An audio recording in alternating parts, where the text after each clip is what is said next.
It was a time of racial reckoning, not only in our country, but a reckoning with the ongoing legacy and histories of American evangelicalism. And so I spent time there asking questions about if non white people belong in the tradition, what that would mean. And that led to questions more broadly about the nature and use of doctrine and what ideas do, how they function, how they're received in specific communities and material contexts. All of that got me thinking while I took a couple years off to work at a civic nonprofit in Chicago called Interfaith America, where I still work, but now only half time, and I'm back in school tinkering still with these questions of Mm. what doctrine is, how it functions, if it means anything in this broad kind of metaphysical abstract proposition, or if it only takes hold in material context and is used in radically different ways. And so, how does this happen?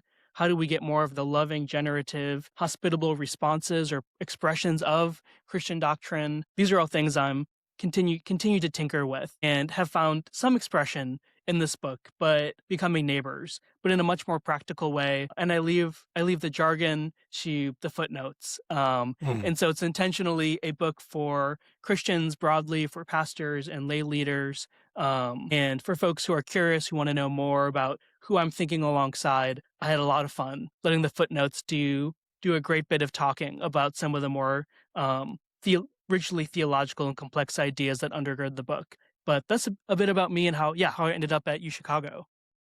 Well, that's fantastic.